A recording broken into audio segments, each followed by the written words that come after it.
আজি আমি এই ভিডিওটোৰ জৰিয়তে ITEP কোৰ্সটোৰ বিষয়ে আলোচনা কৰিম। ITEPৰ ফুল মিনিংটো হৈছে ইন্টিগ্ৰেটেড টিচাৰ এডুকেশ্যন প্ৰগ্ৰাম।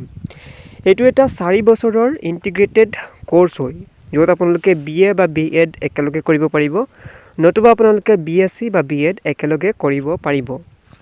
আৰু ইয়াৰ এলিজিবিলিটি হৈছে ক্লাছ 12 পাছ কৰা হ'ব লাগিব আৰু নেশ্যনেল টেষ্টিং এজেন্সি NTR দ্বাৰা যেটো এন্ট্ৰেন্স এক্সাম অনুষ্ঠিত কৰা হয় NCET হেতু ক্লিয়াৰ কৰা হ'ব লাগিব আৰু ইয়াত এপ্লাই কৰিবৰ কাৰণে অসমৰ যেটো সামৰ্থ পোৰ্টেল আছে তাত গৈ আপোনালোকে এপ্লাই কৰিব লাগিব। এতিয়া অসমৰ কোন কেইখন কলেজত আপোনালোকে এই কোৰ্সটো কৰাৰ সুবিধা পাব। ডিগবৈ কলেজত আপোনালোকে ইয়াৰ সুবিধা পাব য'ত আপোনালোকৰ approximately 50টা সিট থাকে BA BEd কৰিবৰ কাৰণে বা BSc BEd কৰিবৰ কাৰণে।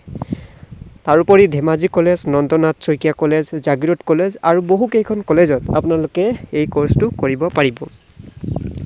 আফটাৰ ITEP কৰাৰ পাছত কেনেকুৱা ধৰণৰ কেৰিয়াৰ অপৰচুনিটি থাকিব আপোনালোকে টেট বা CTET পাছ কৰি আপোনালোকে চৰকাৰী নতুবা বেচৰকাৰী শিক্ষানুষ্ঠানত টিচিং কৰিব পাৰিব আৰু ইয়াৰ উপৰিও যদি আপোনালোকে হায়াৰ ষ্টাডিজ কৰিব বিচাৰে তেনেহলে আপোনালোকে MED বা MA আদি কৰিব পাৰিব।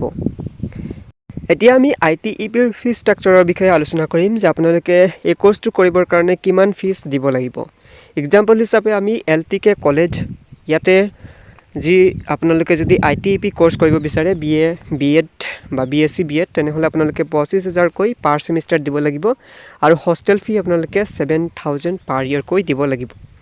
ইয়াতে ফি সমূহ কোনটো বেচিছৰ ওপৰত ভিত্তি কৰি আপোনালোকক লোৱা হয় আপোনালোকক সেমিস্টাৰ একাডেমিক ওপৰত ভিত্তি কৰি ফিস লোৱা হ'ব। Admission and registration fees, examination and enrolment fees আৰু হোষ্টেল চাৰ্জেছ লোৱা হ'ব।